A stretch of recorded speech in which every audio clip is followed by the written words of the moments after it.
Okay. Shalom, shalom.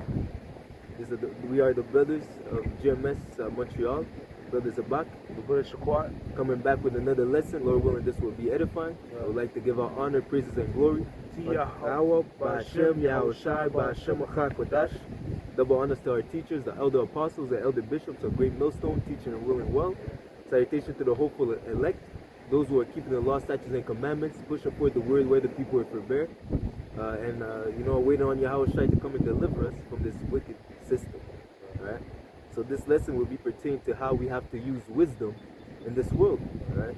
Because ultimately, wisdom and knowledge shall be the stability of our times. This is what's going to be able to sustain us in the times of evil, in time of destruction. Right? You got something? Proverbs 1, I'm going to start at verse 1. It says, the Proverbs of Solomon, the son of David, king of Israel, to know wisdom and instruction, to perceive the words of understanding, to receive the instruction of wisdom, justice, and judgment, to give subtlety to the simple, to young men knowledge and discretion. You see? So that's what we, the men of Yahweh Bashman Shah, are being introduced to, being groomed to being rulers. And what's a key attribute of a ruler? The ability to be able to use wisdom, to be able to use discretion and knowledge in any circumstance, man. That's why a king is also synonymous with a judge, That's why in these movies, these ancient movies, you have, like the Vikings, they would come to the king and they would present their case, tell them, oh, this is my situation. And what's the king's job? To basically analyze that situation and make a correct assessment on it, man. And be like, okay, yo, this person did this, you shouldn't do that. It's basically applying wisdom, You're not done on that? There's more? That's a bit more. Okay. If we could get that instance, hold that, but get that instance with Solomon. Okay, Because just as you said, the king is set up as a judge over the nations. And what did Solomon ask to Yahweh? He asked to get wisdom, and that pleased the Lord. And again, once you ask for wisdom, you have to understand, once you ask things of the Lord, such as wisdom, He will put you in situations for you to use that wisdom. Okay? So again, Solomon asked for wisdom, and the Lord put them in that situation, and then when the people saw how wise Solomon was, his kingdom was established. In a sense, these people understood that, wow, this guy's a wise king. Glory unto Yahweh Ba'ashem Shai for placing such a man on the throne. Real quick, I'm going to get that account. 1 Kings 3 and 5, it says, in Gibeon, Yahweh appeared to Solomon in a dream by night. And Yahweh said, ask what I shall give thee. And Solomon said, thou hast showed unto thy servant David, my father, great mercy, according as he walked before thee in truth, and in righteousness, and in uprightness of heart with thee. And thou hast kept from him and thou hast kept for him this great kindness, that thou hast given him a son to sit on his throne as it is this day. And now, Yahweh my power, thou hast made thy servant king instead of David my father. And I am but a little child, and I know not how to go out or how to come in. And thy servant is in the midst of thy people which thou hast chosen, a great people that cannot be numbered nor counted for multitude. Give me therefore thy servant an understanding heart to judge thy people, that I may discern between good and bad. For who is able to judge this thy so great a people? Ultimately, that's what wisdom does. It discerns between good and evil. That's exactly what Moses said unto the people. I put life and good in front of you, and death and evil in front of you. Choose life that you may live. Okay? I may add too, this is what we're experiencing. We're experiencing the good and the bad, and that's what's making us, or grooming us to become good rulers. Because right now we're experiencing wickedness on how things are not supposed to be, and knowing both sides of that makes you a good king, or a good ruler. Even because as it says here, our God. Yeah.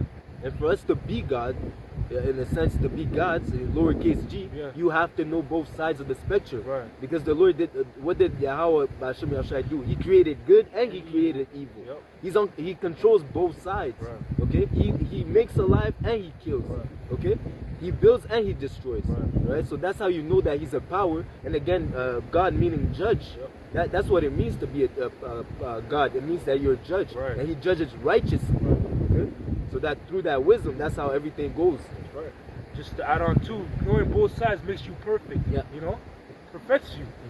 It says, verse 9 again, it says, give therefore thy servant an understanding heart to judge thy people, that I may discern between good and bad. For who is able to judge this thy so great a people? And the speech pleased the Lord that Solomon asked this thing. And Yahweh said unto him, because thou hast asked this thing, and hast not asked for thyself long life, neither hast asked riches for thyself, nor hast asked the life of thine enemies, but hast asked for thyself understanding to discern judgment. So like all these things also, riches, glory, the death of your enemy, woman, and all these things, if you ask for these things without wisdom, it's going to destroy you. Right. You won't know how to maneuver with all these things. You need wisdom to be able to use these things appropriately. And that is why Isa Edom in power, in rulership, is destroying the earth, because he was never meant. Right. He's not using wisdom to properly rule the earth. Right. And that's why the earth is in the state that it's in right now, in a state of corruption. Right. It says, if I may add to your point too, because look, if you have money, if you have abundance of money, let's say $1 million is thrown to you, but you don't have the wisdom to be able to flip that, what's the point? You know, you're just going to run out of that $1 million. But let's say someone with wisdom that knows about the monetary system, they know about economics, they know about, stocks, invest, he knows how to invest, he knows how to, like you said, flip that money. Yeah, so he's going to flip it, and what? That $1 million is going to $2 million, $3 million, just flipping it and flipping it and flipping it. But somebody without wisdom of these without wisdom of life, you're done. That money's just going to be gone like that. Just like these rappers with these contracts. They don't know how to really apply that money and use wisdom to, add on to that money. Today you're flexing, tomorrow you're broke. You're broke. Yo, even these NBA players, their first check is Iverson is the best example. Gone. Yeah. But if he had wisdom and discretion and judgment, he would have, hold on, let me put the lust away. That's another thing of a good king too, discipline. Yeah. Let me not worry about this right now. Let me think about, the future. So like, just because you said that, let me bring this out real quick. It says here in Wisdom of Solomon 6, and it says Wisdom of Solomon 6 and 12, wisdom is glorious and never fadeth away. Yet she is easily seen of them that love her, and found out of such as seek her. So again, you have to ask for that wisdom. You have to seek for wisdom. Okay. Verse 14: Whoso seeketh her early, meaning diligently, shall have no great travail, for he shall find her sitting at his door. Verse 17: For the very true beginning of her is the desire of discipline, and the care of discipline is love, and love is keeping the commandments. So again, to be a king, you have to be able, just as Paul said, I put my body under subjection. Okay, that means your lust, your own will, you put that under subjection for the benefit, for the greater good of the people around you. And for you too, For you too, yeah. It says, just continuing on, 1 Kings 3 and 11, and the Most High said unto him, because thou hast asked this thing, and hast not asked for thyself long life, neither hast asked riches for thyself, nor hast asked the life of thine enemies, but hast asked for thyself understanding to discern judgment. Behold, I have done according to thy words. Lo, I have given thee a wise and an understanding heart, so that there was none like thee before thee, neither after thee shall any arise like unto thee. And I have also given thee that which thou hast not asked, both riches and honor, so that there shall not be any among the kings like unto thee all thy days. You see? And it pleased Yahweh B'Shem Ashai for a person to use wisdom, man. You know, the Lord loves seeing that. You know, I'm going to back that up. It says, well, this is Wisdom of Solomon 7, and verse 28. It says, "For the Most High loveth none but him that dwelleth with wisdom." You know, so if you use wisdom and discretion to, you know, especially of the scriptures, that's something that the Lord delights in, man. The Lord loves that. See? Back you up real quick. Sirach 19 and 18. "The fear of the Lord is the first step to be accepted of him, and wisdom obtaineth his love." That's right. So again, precept says the beginning of wisdom is when one fears the Lord. You know? Want me to get that? You just adding on to your point. Yeah. You want me to keep going? Yeah, keep going. If there's one that it goes into the woman. done. Verse 13 it says, matter of fact, verse 14, "If thou wilt walk in my ways to keep my statutes and my commandments, as thy father David did walk, then I will lengthen thy days." And Solomon awoke, and behold, it was a dream. And he came to Jerusalem and stood before the ark of the covenant of Yahweh, and offered a burnt offering, and offered peace offerings, and made a feast to all his servants. Then came there two women that were harlots unto the king. See, right after you got the dream, right after you got after you had that message from Yahweh Bashim El Shai, first thing he did is to go offer sacrifice unto the Lord. Again, that's wisdom, thanking the Lord, seeking the Lord first. And then after that situation presenting itself, he was put in the position to apply what he was just given. He was put to the test. It says, "Then came there two women that were harlots unto the king, and stood before him. And the one woman said, O my Lord, I this day," and the one woman said, "O my Lord, I and this woman dwell in one house, and I was delivered of a child with her in the house. And it came to pass the third day after that I was delivered, that this woman was delivered also, and we were together. There was no stranger with us in the house, save we two in the house. And this woman's child died in the night, because she overlaid it. And she arose at midnight and took my son from beside me, while thine handmaid slept, and laid it in her bosom, and laid her dead child in my bosom. And when I arose in the morning to give my child suck, behold, it was dead. But when I had considered it in the morning, behold, it was not my son which I did bear. And the other woman said, Nay, but the living is my son, and the dead is thy son. And this said, No, but the dead is thy son, and the living is my son. Thus they spake before the king." Again, they came to the king with their problems. You know, looking for a solution. Okay? Because again, for you to be a king, for you to be a ruler, you have to be wise. Okay? Yeah, it says, woe unto you city when your king is a child, a fool. You know, it's a fool. Like, of course, he's gonna. What's that example? That King of Game of Thrones, Jeffrey. Jeffrey. That guy was moving. Yeah, Baratheon. He was moving according to his lust, according to his anger, according to his folly. You know, and again, when he was in rulership, the people were mourning, man. He didn't care about the people, man. He was only care about himself. Okay? And he beheaded the father of the northern kingdom. That guy was actually the one that was profitable to be with them. Yeah, bro. He would have ruled the nation and it would have prospered. Because that's what he did with the north, right? But it says, then said the king, then said the king, the one said, This is my son that liveth, and thy son is dead. And the other said, Nay, but thy son is dead, and my son is the living. And the king said, Bring me a sword. And they brought a sword before the king. And the king said, Divide the living child in two, and give half to the one and half to the other. You know? So the king, King Solomon said, Bring the kid, give me a sword. I'm gonna slice the kid in half. And you take this side, you take that side. Get it over with. Get it over with. But he did that strategically. That was wisdom, because we're going to read on. It says, Then spake the woman whose the living child was unto the king, for her bowels yarned upon her son, and said, O my lord, give her the living child, and in no wise slay it. But the other said, Let it be neither mine nor thine, but divided. Yeah, see, that's a demon. That's a demon in that woman, man. You gotta know? watch out for these women. Yeah. They actually have no love. Yep. Yeah, that's that misery loves company spirit, man. Yep. She would rather the child be Dead. both child be dead. Yeah, fuck That, it. you know? And that was wisdom by King Solomon, because he did what did he used fear tactic. Yeah, yeah. He used a fear tactic to basically sift out the one that was lying. faking the funk, man.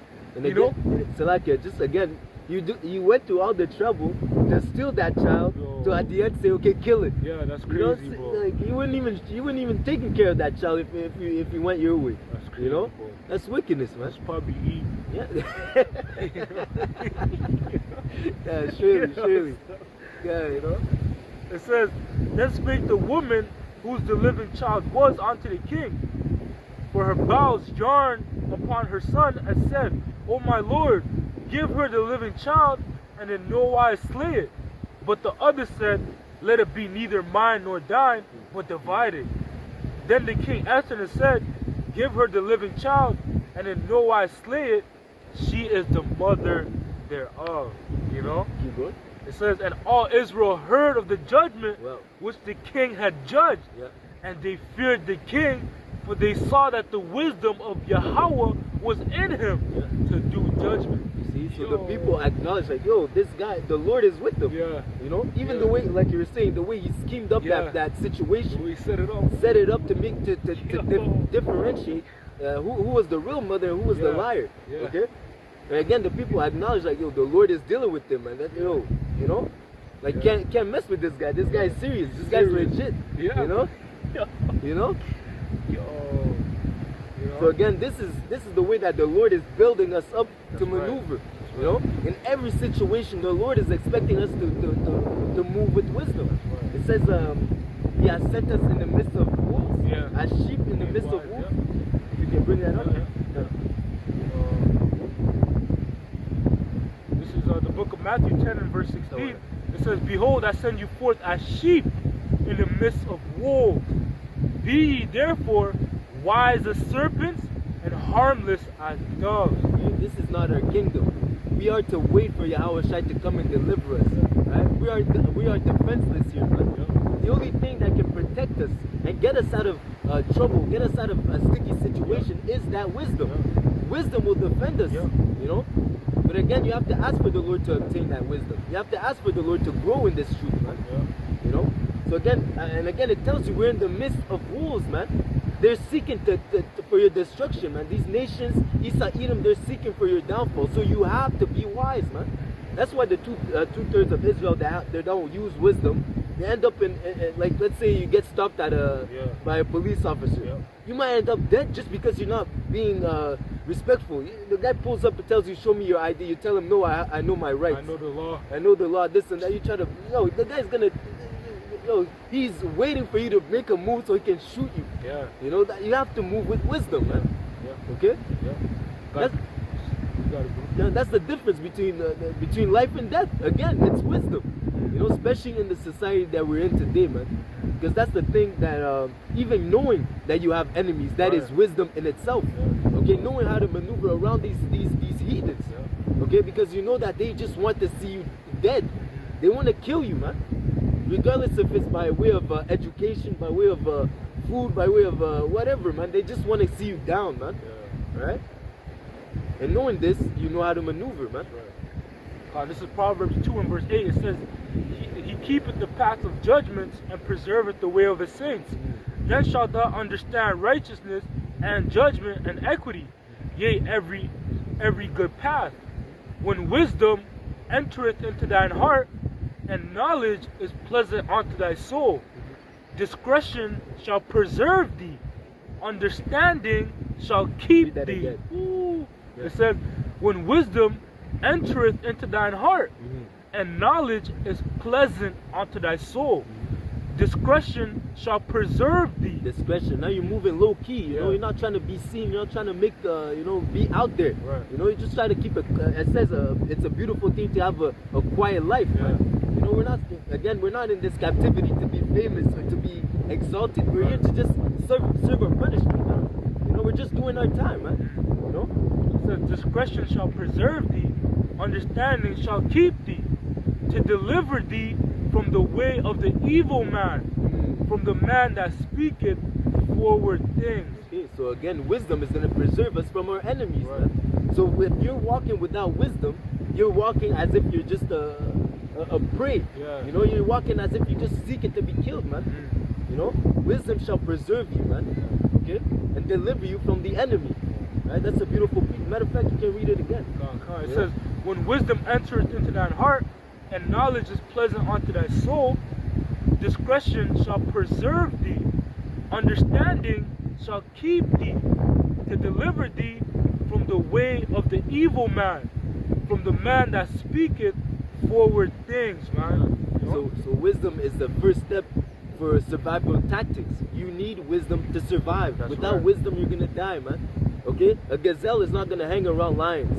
Okay? A sheep is not supposed to be around wolves. Okay? Because they know that it's a dangerous situation, man. You're getting a precept? Yeah, you got something? You got something right now?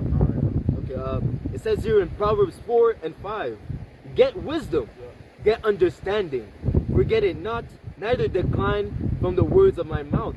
Forsake her not, and she shall preserve thee. Love her, and she shall keep thee. Wisdom is the principal thing. As it says, seek the kingdom of Yahweh B'Hashem Yahushai first. Wisdom is the principal thing. Okay?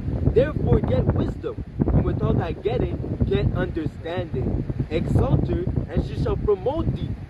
As it says, promotion doesn't come from the east or the south, but it comes from the Lord, man. Okay, and again, the Lord loves none but those that dwell with wisdom. Okay, so you have wisdom. The Lord will you exalt her, and she shall promote thee. Right. She shall bring thee to honor when thou dost embrace her. Okay, so there's only good that can come from wisdom, even if now you have to suffer for the present time for our iniquity. Okay, we have to suffer a little time, but when the treasures of wisdom bring it unto life everlasting, man. You see? Get another account of when wisdom was applied. This is 1 Samuel 21 and verse 8, and it reads, and David said unto Abimelech, is there not under thine hand spear? Matter of fact, I'm gonna jump up from verse 7. It says, now a certain man of the servants of Saul was there that day, detained before the Lord, and his name was Dagog, an Edomite, the chiefest of the herdmen that belonged to Saul. And David said unto Abimelech, and is there not here under thine hand spear or sword? For I have neither brought my sword nor my weapons with me, because the king's business required haste. He wanted to kill the Edomite. It said, and the priest said, the sword of Goliath the Philistine, whom thou slewest in the valley of Elah, behold, it is here, wrapped in a cloth behind the ephod. And if thou wilt take that, take it, for there is none other save that here. And David said, there is none like that, give it me. And David arose and fled that day for fear of Saul, and went to Achish, the king of Gath. And the servants of Achish said unto him, is not this David? So this is basically to set the stage. David's on the run from Saul. Yeah. You know, so he has to be cautious of how he moves around certain people, you know, because they can sell him out. You know, they can, oh, this is David. Call Saul. Saul gets him, rounds him up. You know, but we're gonna see an example of how King David moves, applying wisdom to deliver a deadly situation, man. It's a lucky. You have to remember that at that time, Israel was surrounded by enemies. Right. Yeah. Okay. So again, when David was running away, like I said, plus David was feared among these heathen. Right. They knew, like, yo, this is the guy that slayed Goliath. Right. So they, of course, they wanted to slay him. Right. So he had to move with wisdom. Yeah. Wow. King David was a mighty man. Yeah. And his name was renowned. Okay. Yo, but he's still God, let's get into it. And it says, and David arose and fled that day for fear of Saul, and went to Achish, the king of Gath. And the servants of Achish said unto him, is not this David the king of the land? Did they not sing one to another of him in dances, saying, Saul has slain his thousands, and David his tens of thousands? And David laid up these words in his heart. meaning he analyzed the situation. Yeah, Oh yeah, shit, yeah. these guys know who I am. You know? It says, and David laid up these words in his heart and was sore afraid of Achish, the king of Gath. Why? Because he was behind enemy lines, man. Yeah. You know? And again, once he heard this, he wasn't boasting. Like, I'm that's the me, guy. that's me. I'm the guy who slayed, man. They know about me. What did he do? It says, and David laid up these words in his heart and was sore afraid of Achish, the king of Gath. And he changed his behavior before them. Yeah, And- he changed his behavior because, again, like you're saying, he's behind enemy lines, Yeah. man. This is life or death, man. Yeah. Anything that he could say will put him to death, man. Right. It says, and he changed his behavior before them and feared himself mad in their hands and scrambled on the floors of the gate and let his spittle fall down upon his beard. He was acting like a madman. Yo, you know? retarded. You know? Yo. So, hey, that's wisdom. He had to do what he had to do. Yeah. You know? Yo, bro, verse 14. Yeah. Then said Achish unto his servants, Lo, ye see the man is mad. Yo, wherefore then have you brought him to me? Yeah. Have I need of madmen? That ye have brought this fellow to play the madman in my presence? Shall this fellow come into my house? Yo. Yo. Yo. You see? You see, so David basically, reading out, he escaped that situation Yeah. because of applying wisdom. You know, what was the wisdom? Analyzing the situation. Yeah. Oh, yo, I'm behind enemy lines. These guys know who I am. They know, Yeah. you know, they know my status. They know my might. So how do I escape this? Let me act like a fool. Yeah. You know? Yeah, yeah. And the king disregarded him and Yeah. cast him out of his course, man. Who's this? Yeah, yo, you crazy? Let me bring this guy in front of me, man. You know? Yeah. Just as you read before, wisdom shall preserve thee Preserve and keep you from Yeah. the hands of your enemies. Yeah. Man. That was a beautiful situation and a beautiful example of that precept. That's right. You know? See? Good. I have here in Sirach 6 and 18. Okay. It's just a bit that goes up. You got it. Done. And you can break it down if you want.